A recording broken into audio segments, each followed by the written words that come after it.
Lindos casos de Chico Xavier. Ramiro Gama.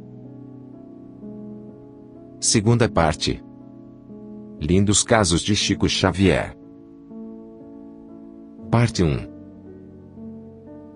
1. Tenha paciência, meu filho. Quando Dona Maria João de Deus desencarnou, em 29 de setembro de 1915, Chico Xavier, um de seus 9 filhos, foi entregue aos cuidados de Dona Rita de Cássia, velha amiga e madrinha da criança. Dona Rita, porém, era obsidiada e, por qualquer bagatela, se destemperava, irritadiça. Assim é que o Chico passou a suportar, por dia, várias surras de varas de marmeleiro, recebendo, ainda, a penetração de pontas de garfos no ventre, porque a neurastênica e perversa senhora inventara esse estranho processo de torturar. O garoto chorava muito, permanecendo horas e horas, com os garfos pendurados na carne sanguinolenta, e corria para o quintal, a fim de desabafar e, porque a madrinha repetia, nervosa, este menino tem o diabo no corpo.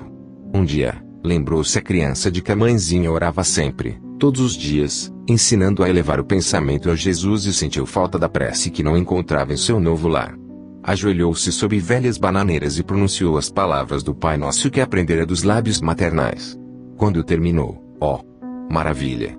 Sua progenitora, Dona Maria João de Deus, estava perfeitamente viva ao seu lado. Chico, que ainda não lidara com as negações e dúvidas dos homens, nem por um instante pensou que a mãezinha tivesse partido para as sombras da morte. Abraçou-a, feliz, e gritou: Mamãe, não me deixe aqui. Carregue-me com a senhora. Não posso, disse a entidade, triste. Estou apanhando muito, mamãe. Dona Maria acariciou e explicou. Tenha paciência, meu filho. Você precisa crescer mais forte para o trabalho. E quem não sofre não aprende a lutar. Mas, tornou a criança. Minha madrinha diz que eu estou com o diabo no corpo. Que tem isso? Não se incomode. Tudo passa se você não mais reclamar. Se você tiver paciência, Jesus ajudará para que estejamos sempre juntos. Em seguida, desapareceu. O pequeno, aflito, chamou em vão. Desde esse dia, no entanto, passou a receber o contato de varas e garfos sem revolta e sem lágrimas. Chico é tão cínico, dizia Dona Rita, exasperada, que não chora, nem mesmo pescoção. Porque a criança explicava ter a alegria de ver sua mãe, sempre que recebia as surras, sem chorar. O pessoal doméstico passou a dizer que ele era um menino aloado. E, diariamente, à tarde, com os vergões na pele e com o sangue a correr-lhe em pequeninos filetes do ventre, o pequeno seguia, de olhos enxutos e brilhantes, para o quintal, a fim de reencontrar a mãezinha querida, sob as velhas árvores, vendo-a e ouvindo-a, depois da oração.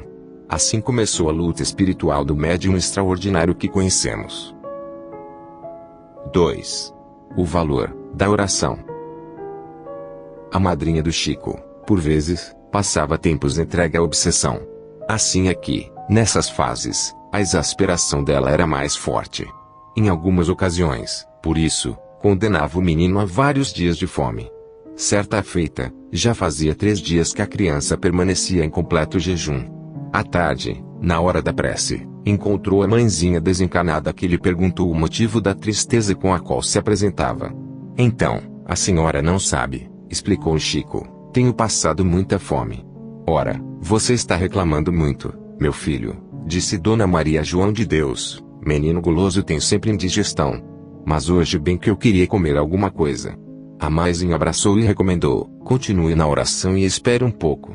O menino ficou repetindo as palavras do Pai Nosso e daí a instantes um grande cão da rua penetrou o quintal. Aproximou-se dele e deixou cair da bocarra um objeto escuro. Era um jatobá saboroso. Chico recolheu, alegre, o pesado fruto, ao mesmo tempo que reviu a mãezinha ao seu lado, acrescentando: misture o jatobá com água e você terá um bom alimento. E, despedindo-se da criança, acentuou: como você observa, meu filho, quando oramos com fé viva, até um cão pode nos ajudar, em nome de Jesus. 3. Conselho materno. Dona Rita de Cássia criava em sua casa, como filho adotivo, um sobrinho de nome Moacir, menino de 11 a 12 anos de idade. Moacir trazia larga ferida na perna, quando a dona da casa mandou chamar Dona Ana Batista, antiga benzedeira da localidade denominada Matuto, hoje Santo Antônio da Barra, nos arredores de Pedro Leopoldo. Dona Ana examinou a úlcera e informou: aqui só uma simpatia dará resultado. Qual? Perguntou a madrinha do Chico. Uma criança deve lamber a ferida por 3 sextas-feiras continuadas, pela manhã, em jejum.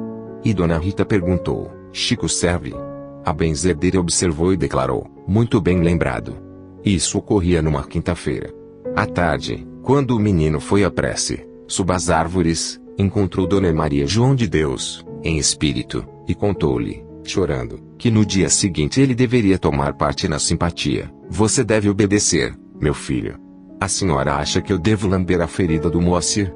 Mais vale lamber feridas que fazer aborrecimentos nos outros, falou o espírito maternal. Você é uma criança e não deve contrariar sua madrinha. E a senhora crê que isso poderá curar o doente? Não. Isso não é remédio. Mas dará bom resultado para você mesmo, porque sua obediência dará tranquilidade à sua madrinha. E, vendo que o menino hesitava, continuou: seja humilde, meu filho. Se você ajudar a paz de que precisamos, você lamberá a ferida e nós faremos o remédio para curá-la. No outro dia, Chico obedeceu a ordem.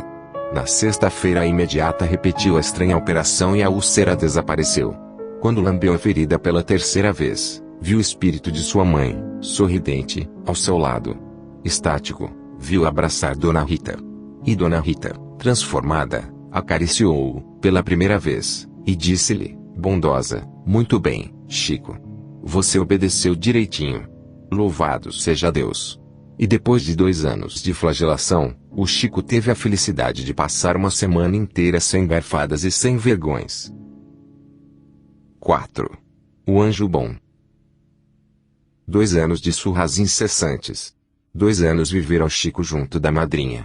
Numa tarde muito fria, quando entrou em colóquio com Dona Maria João de Deus, Chico implorou: mamãe, se a senhora vem nos ver, por que não me retira daqui?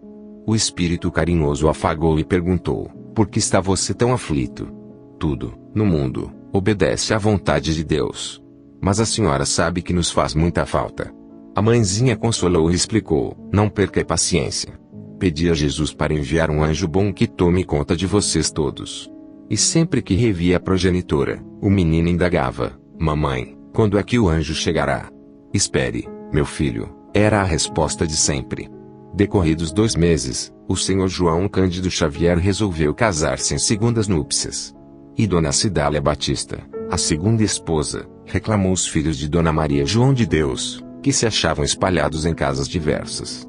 Foi assim que a nobre senhora mandou buscar também o Chico. Quando a criança voltou ao antigo lar, contemplou a madrasta que lhe estendia as mãos.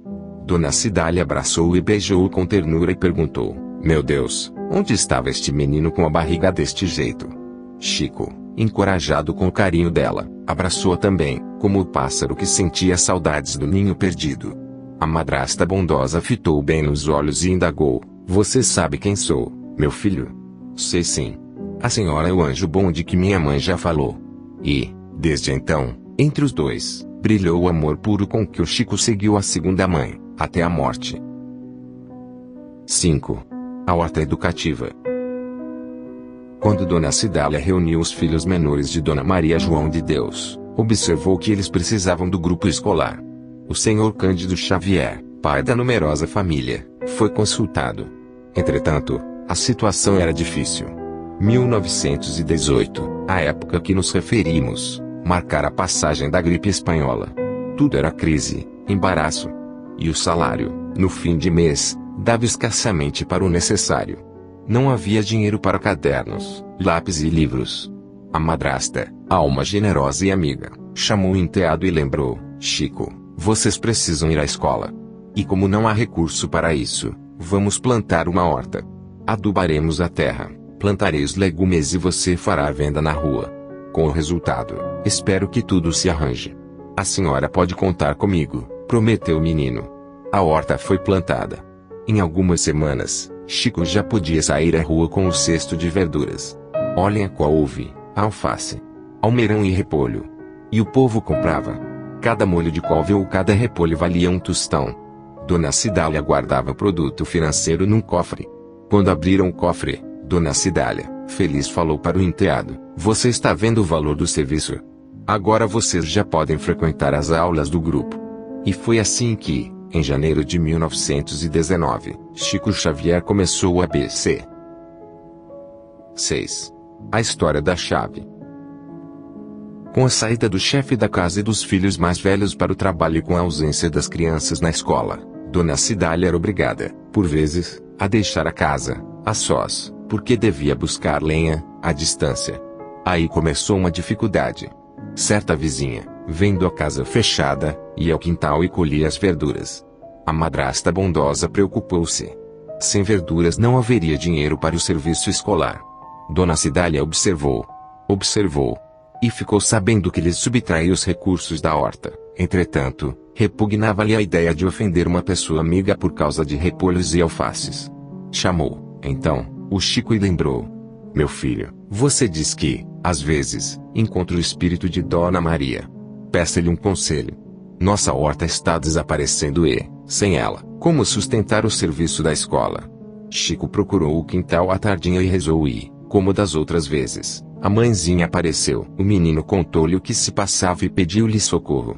Dona Maria então lhe disse: "Você diga a Cidália que realmente não devemos brigar com os vizinhos, que são sempre pessoas de quem necessitamos.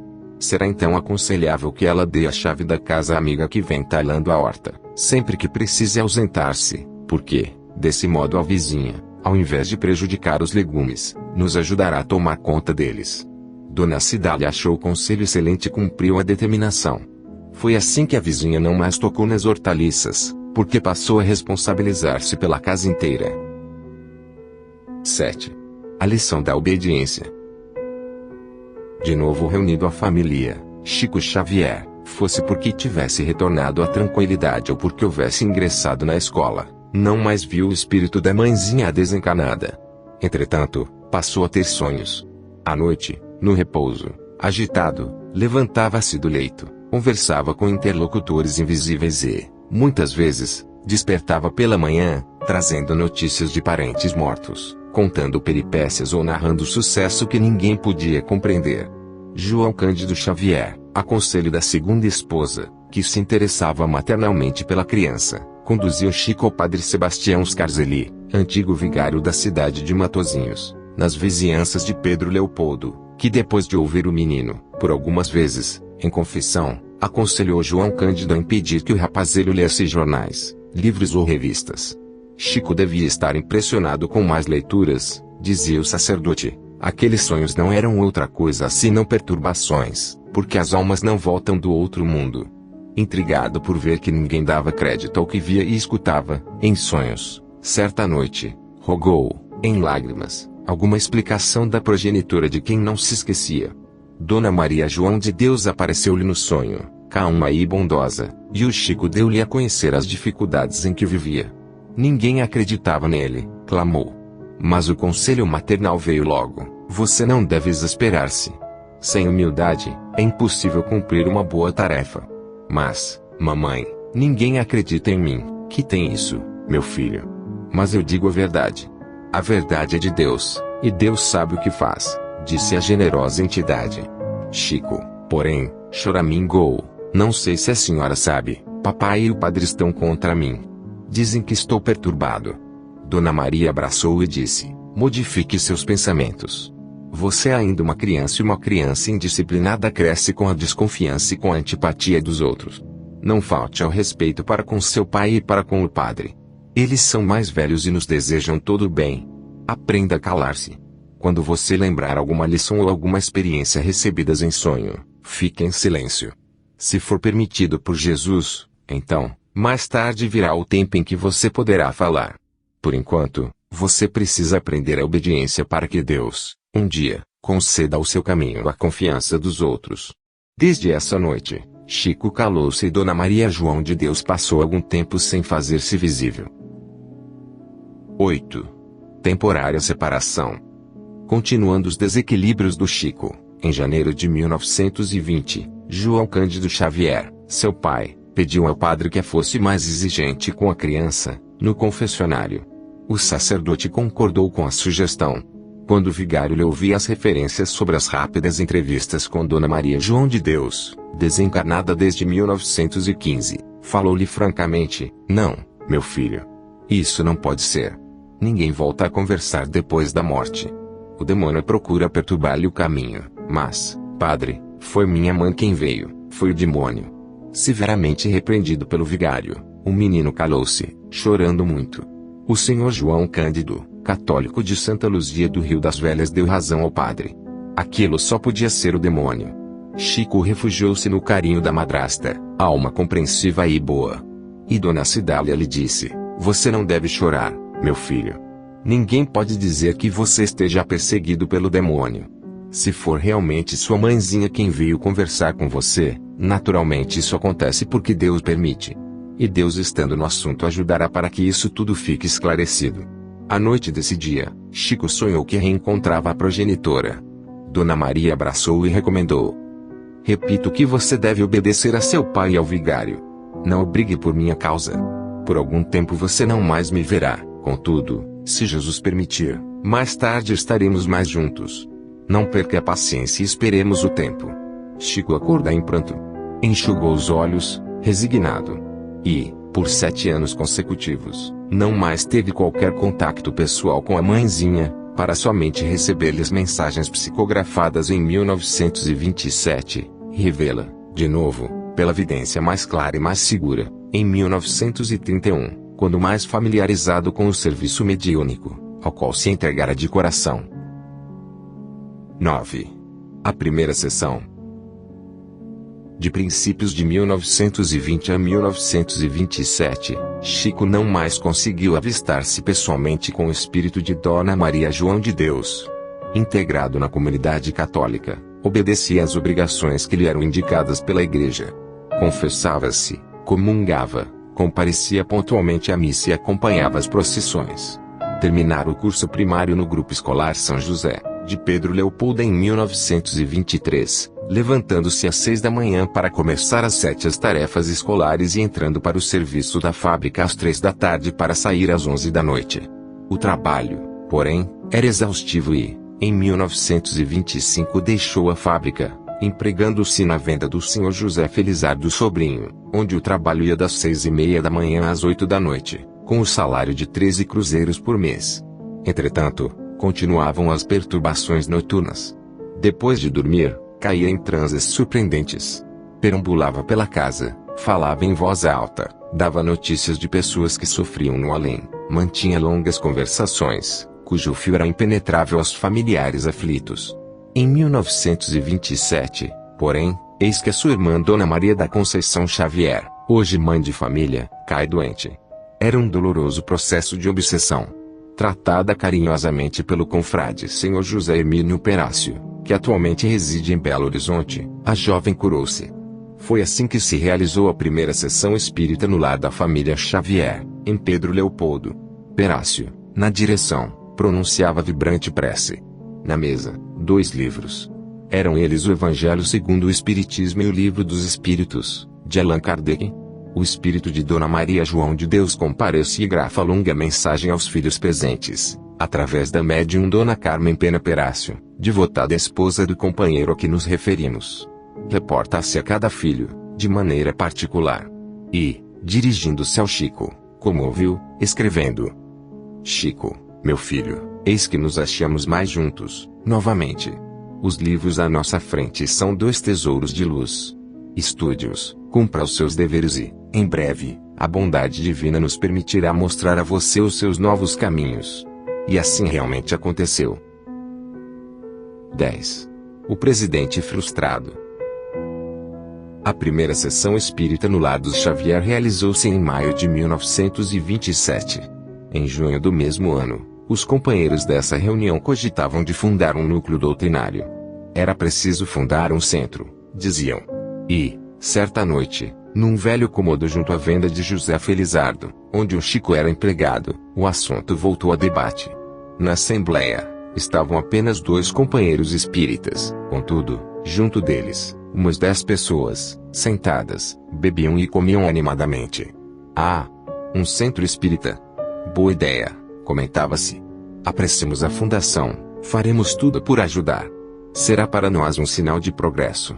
E, dentre as exclamações entusiásticas que explodiam, surgiu a palavra de um cavalheiro respeitável, pedindo para que o centro fosse instituído ali mesmo. Quem seria o presidente? José Hermínio Perácio, o companheiro que acendera aquela nova luz do espiritismo em Pedro Leopoldo, morava longe, a 100 quilômetros de distância. Mas o cavalheiro de faces avermelhadas prometeu solene: assumo a responsabilidade.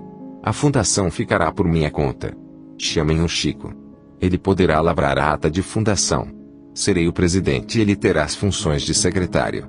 Depois de breve conversação, o grupo recebeu o nome de Centro Espírita Luiz Gonzaga.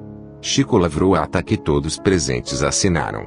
Mas, na manhã imediata, o cavalheiro que chamara-se a presidência voltou à venda de José Felizardo e pediu para que seu nome fosse retirado da ata, alegando: Chico, você sabe que sou de família católica e tenho meus deveres sociais. Ontem, aquele meu entusiasmo pelo espiritismo era efeito do vinho. Se vocês precisarem de mim, estou pronto para auxiliar. Contudo, não posso aceitar o encargo de presidente. Mas, e como ficaremos? Perguntou o Chico. Eu sou apenas o secretário. Você faça como achar melhor, mas não conte comigo. E o presidente saiu, deixando Chico a pensar.